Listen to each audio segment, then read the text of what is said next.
नमस्कार। एक 15 वर्षीय युवक की जन्मपत्री का विश्लेषण हम करने जा रहे हैं।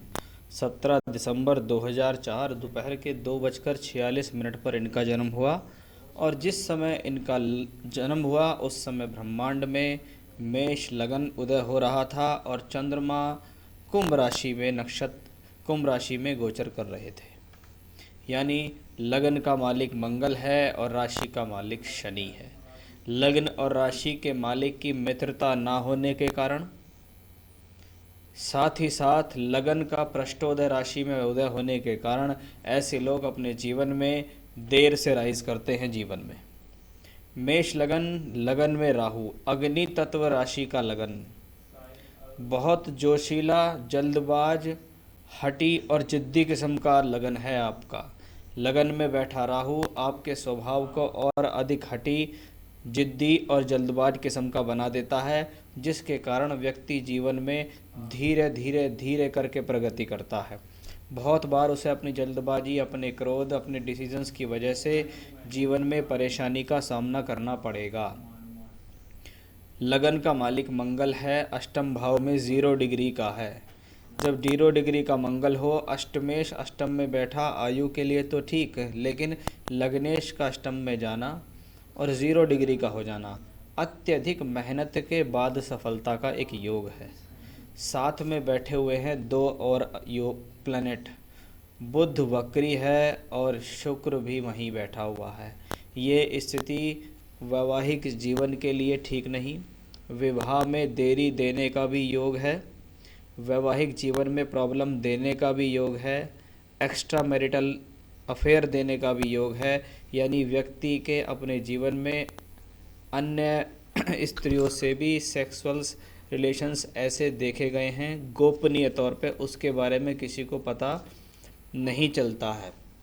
लेकिन ऐसा नहीं है कि वो चीज़ें आपकी हमेशा छुपी हुई रहेंगी, क्योंकि केतु का 7वें घर में होना इस चीज़ को शो करता है कि हो सकता है इन्हीं कारणों की वजह से आपकी मैरिड लाइफ में बड़ी प्रॉब्लम्स खड़ी हो। यहाँ भी राहु केतु है और नवांश कुंडली जो विवाह के लिए देखी जाती है, यहाँ भी राहु केतु एक्सेस है। मैंने बहुत सारी हॉरोस्कोप्स में ऐसा देखा है कि ऐसे लोगों का जीवन में मैरिड लाइफ को लेकर संघर्ष चलता ही रहता है। बुध का वक्री होना विपरीत राजयोग में आता है, लेकिन बुध की ये स्थिति आपको पेट से संबंधित रोग, अपेंडिक्स, कब्ज, बवासीर, गुल्म पीड़ा, गुदा से संबंधित रोग देने में सक्षम होगा। आपको अपने पेट का अच्छा खासा ध्यान रखना होगा। कुंडली में बहुत सुंदर एक राजयोग बनता है, पंचमेश का नवम भाव में जाना। ये स्थिति दिखाती है एजुकेशन के साथ साथ एक अच्छी और हायर एजुकेशन, यदि व्यक्ति अपने जीवन में चाहे तो हायर एजुकेशन कर सकता है। साथ ही साथ शनि और चंद्रमा का सुंदर राशि परिवर्तन योग, सुख स्थान का लाभ भाव से राशि परिवर्तन योग का होना व्यक्ति को जीवन में मल्टीपल सोर्स ऑफ इनकम भी देता है और बहुत सी प्रॉपर्टी या बहुत से वाहनों का भोग कराता है। यानी व्यक्ति अपने स्वयं के बल पर अच्छे मकान, अच्छी प्रॉपर्टी, वाहन सुख को भोगेगा। ये स्थिति थोड़ा सा माता के हेल्थ के लिए ज़्यादा अच्छी नहीं मानी जाती है, बाकी ये स्थिति बहुत बेहतर है। दशम कर्म भाव का मालिक कर्म भाव को वापस देखता है, ये प्रोफेशनल लाइफ के लिए ठीक माना गया है। लेकिन एक वक्री ग्रह, अशुभ ग्रह शनि का चौथे घर में बैठना थोड़ा सा घर के माहौल में गर्माहट पैदा करता है। सूर्य का 9th हाउस में होना और बृहस्पति का छठे घर में जाना पिता के साथ वैचारिक मतभेदता को भी दर्शाता है। तो ये स्थिति तो रही है आपकी कुंडलियों के में स्थित बैठे हुए ग्रहों की। बृहस्पति की पोजीशन बहुत बेहतर है, भाग्य स्थान का मालिक अपने से दशम भाव में पड़ा है, मेहनत करके भाग्य को उजागर करने में सक्षम है। दूर स्थानों से जुड़कर भाग्य बनाएगा, यात्राएं करेगा, दूर की यात्राएं, पास की यात्राएं, हवाई यात्राएं, विदेश यात्राएं, वो भी इसके अंदर सम्माहित हैं। अब बात करते हैं कुंडली की दशाओं की।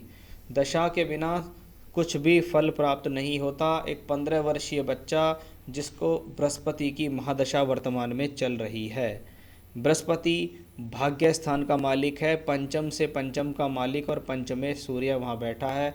यानी ऐसे समय में व्यक्ति की एजुकेशन होगी, और अगर वो मन लगा के अपनी एजुकेशन को आगे बढ़ाए तो ये व्यक्ति जीवन में अच्छी खासी एजुकेशन कर सकते हैं, और अपने स्वयं के बल पर आप सरकारी नौकरी भी प्राप्त कर सकते हैं।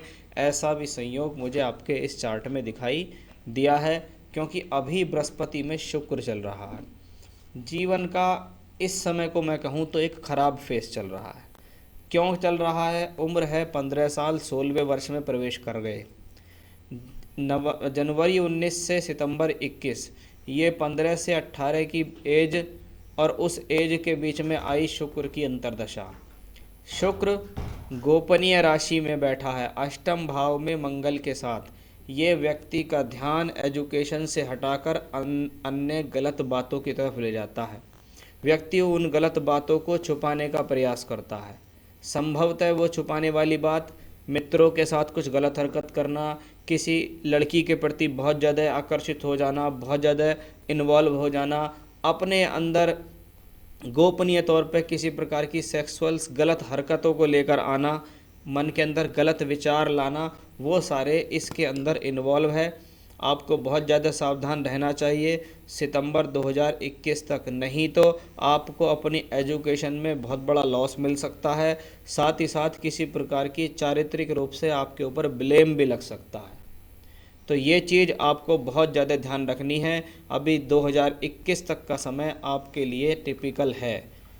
अगर इन चीज़ों से ध्यान हटाएंगे तो एजुकेशन को बढ़िया कर पाएंगे, नहीं तो देखने में लगता नहीं है कि आपको इस दशा में कुछ नहीं होगा, कुछ ना कुछ तो आपको इस दशा में ऐसा होगा। एक खराब इंडिकेशंस आपके इस चार्ट में दिखाई दिया। नवांश कुंडली में भी शुक्र देखिए सप्तम भाव का ही मालिक है, नीच का होकर बैठा है। ये व्यक्ति की इच्छाओं को बढ़ाता है। आपका ध्यान आजकल के चलते सुख साधनों के प्रति बहुत अधिक आकर्षित होगा। वो सुख साधन अपोजिट सेक्स भी मैं कह सकता हूँ। उम्र है आपकी अभी 15 साल, 16वें वर्ष में आप चल रहे हैं। तो सबसे पहला सवाल आपने स्टडी के लिए पूछा, 2021 तक स्टडी के लिए चिंता का विषय।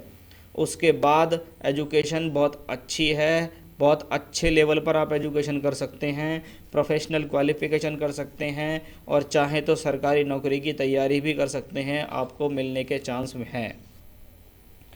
हेल्थ वाइज देखूं तो हेल्थ के लिए तो मैंने आपको बता ही दिया। अभी भी मुझे लगता है कि आपको कोई ना कोई पेट से संबंधित बीमारी ना हो जाए, थोड़ा सा अपना ध्यान रखिएगा। प्रॉपर्टी वाइज भी मैं आपको बता चुका हूँ। जीवन में शनि की महादशा आपको बहुत अधिक प्रॉपर्टी देगी। कब? 2027 से 19 साल की महादशा आएगी जीवन में शनि की। वो शनि की महादशा आपको बहुत बहुत अच्छी प्रॉपर्टियाँ प्रदान करेगी। बिजनेस और जॉब के बारे में मैं आपको बता दूं, मुझे लगता है 2027 तक, 27 का मतलब हो गया अभी लगभग 7 साल आप समझ लीजिए, और 22वें वर्ष तक तो यहाँ एजुकेशन भी दिखती है और छोटी मोटी नौकरी भी दिखती है। लेकिन उसके बाद ये व्यक्ति अपने जीवन में सफल व्यवसाय की तरफ जाता दिखाई दे रहा है, क्योंकि बहुत ज़्यादा चांसेस लग रहे हैं आपकी कुंडली में कि आप कोई सफल व्यवसाय करेंगे। लेकिन मैं आपसे ये सलाह देना चाहूँगा, यदि आप कोई सफल व्यवसाय करना चाहते हैं तो अपने पिता की निगरानी में करिएगा। साथ ही साथ किसी बड़े से सलाह लेके करिएगा, या घर के अंदर कोई काम होता हो पहले से व्यवसाय तो उसे ज्वाइन करें तो अच्छा रहेगा। उससे भी पहले यदि आप जीवन में अपना अच्छा समय सरकारी नौकरी के लिए देना चाहते हैं तो एजुकेशन में सरकारी नौकरी की तैयारी आप 18वें वर्ष से ही शुरू कर दीजिएगा, आपके लिए बहुत ज़्यादा लाभान्वित रहेगी। 23वें वर्ष तक इसका अवश्य प्रयास करें, उसके बाद आप सफल व्यवसाय में जा सकते हैं। अगर आपने अच्छी तरह तैयारी कर ली तो हो सकता है आपको व्यवसाय में जाने की ही जरूरत ना पड़े, आप जीवन में अच्छी नौकरी प्राप्त कर लेंगे। तो मैरिड लाइफ वाइज तो मुझे इस हॉरोस्कोप में चिंता दिखती है। शादी के इंडिकेशंस के बारे में मैं आपको बता देता हूँ कि इसमें शादी के इंडिकेशंस कब बन रहे हैं। 2024 से 27 के बीच शादी का बहुत अच्छा संयोग इसके अंदर बनता दिखाई दे रहा है। तो 2024, 25, 26 ये 3 वर्ष आपके जीवन में होंगे ऐसे, जिसमें आपका शादी के तरफ एक इंडिकेशंस जाता हुआ दिखाई दे रहा है। साथ ही साथ अगर वो समय निकल जाता है, क्योंकि शादी की दशाएं आती रहती हैं, तो फिर शादी आपकी लंबी दूर स्थान पर खिंच जाएगी। फिर शादी होगी 2034 और 35 के बीच में, क्योंकि शादी की दशाएं आती रहती है। लेकिन मैरिड लाइफ वाइज प्रॉब्लमेटिक स्थिति दिखती है। कुंडली मिलान करके ही आप अपना विवाह कराएं, तभी आपके लिए बेहतर रहेगा। अष्टम भाव में जब 0 डिग्री का मंगल हो तो मैं मांगलिक दोष कंसीडर करता हूँ आपको, कुंडली में आपकी मांगलिक दोष है। तो बिजनेस और जॉब के बारे में बताया, मैरिज के बारे में बताया, married life, property, health, study, future, government job, सब कुछ ठीक है। मदर फादर से रिलेशंस दिखाए, उनकी हेल्थ के बारे में बताया। तो ओवरऑल चार्ट देखा जाए तो ठीक है, लेकिन बहुत सारी कमियां मुझे दिखती हैं। आपको अपने जो जो चीज़ों की मैंने आपको कमी बताई है उनको इस वीडियो को 2-3 बार सुनना और उन सभी कमियों को आप दूर करने का प्रयास करना, तभी आप अपने जीवन में एक सक्सेसफुल व्यक्ति बन पाएंगे। साथ ही साथ मैं आपको आज से ही हनुमान जी की पूजा करने की सलाह दूंगा। आप रोज़ सुबह नहाइए धोइए, सिर्फ 3 बार हनुमान चालीसा का पाठ कीजिए और उसके अलावा आपको कोई पूजा करने की ज़रूरत नहीं है। सिर्फ 3 बार हनुमान चालीसा का पाठ आपको करना है। जब आप 18 वर्ष की उम्र के हो जाएं तब आप एक पुखराज रतन आपको धारण करना होगा। अभी कोई रतन धारण करने की ज़रूरत नहीं है। शनि की 7.5 आपको प्रारंभ हो चुकी है, तो रोज़ाना 3 बार हनुमान चालीसा करेंगे ही। और शनिवार की शाम को मिट्टी के दीपक में सरसों के तेल का दिया आपको पीपल के पेड़ के नीचे जाके सूर्यास्त के बाद जलाना है। ये हर शनिवार को करना है। शनिदेव से प्रार्थना करनी है कि आपको जीवन में सभी प्रकार की सुख सुविधाएं प्रदान करे। और जिन बातों के बारे में मैंने आपको बताया कि इन चीज़ों में आप पड़ ना जाएं, फंस ना जाएं, उन पर ख़ास तौर पे अभी ध्यान दीजिएगा, क्योंकि वर्तमान की स्थितियां इन सब चीज़ों को शो कर रही हैं। अभी 2021 तक आपको बहुत समझदारी से यहाँ चलना होगा, उसके बाद भविष्य ईश्वर कृपा से काफ़ी ठीक है। नमस्कार।